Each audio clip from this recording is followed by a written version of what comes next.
वे जब लिखती हैं तो समाज की प्रचलित मान्यताओं पर चाकू की नुकीली धार की तरह वार करती हैं। अपने लेखन के जरिए उन्होंने पैतृकवादी आदर्शों और पारंपरिक लिंग भूमिकाओं की समीक्षा की है। यह बताया है कि सामाजिक उम्मीदें कैसे महिलाओं के जीवन को आकार देते हुए उनकी स्वतंत्रता को प्रतिबंधित करती है। पितृसत्ता के शोषण के अलावा उन्होंने महिलाओं की इच्छा, संबंध और भौतिक पहलुओं पर भी खुलकर लिखा है।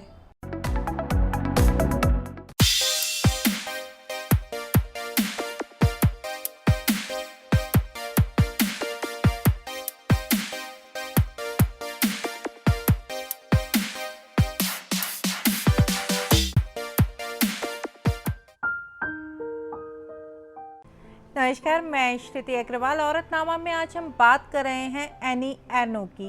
एनी फ्रांस की पहली महिला लेखक है जिन्हें साहित्य के नोबेल पुरस्कार से सम्मानित किया गया है। 83 वर्ष की एनी का लेखन 5 दशकों में फैला हुआ है। उनका लेखन अधिकांशतः काल्पनिक किस्से कहानियों की जगह संस्मरणों से जुड़ा हुआ है।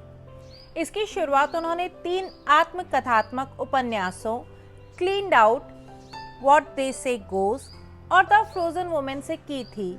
अ मैन्स प्लेस भी उनकी सबसे चर्चित किताब थी जिसमें उन्होंने संस्मरणों को उकेरा। इस किताब में उन्होंने अपने पिता से जुड़े संस्मरण लिखे हैं।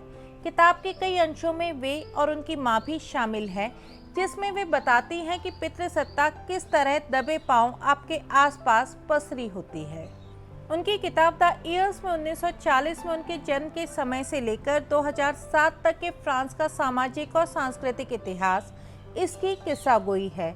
उनकी डायरी के अंश I stay in darkness, getting lost और डायरी ऑफ द आउटसाइडर बड़ी बेबाकी से लिखी किताबें हैं, जिसमें वो supermarket, garden, park, Paris metro जैसे सार्वजनिक स्थानों पर दूसरों के साथ अपनी मुलाकातों का वर्णन करती हैं। अ मैन्स प्लेस और a women story and Shem में उन्होंने अपने माता पिता और स्वयं के जीवन की पड़ताल की है।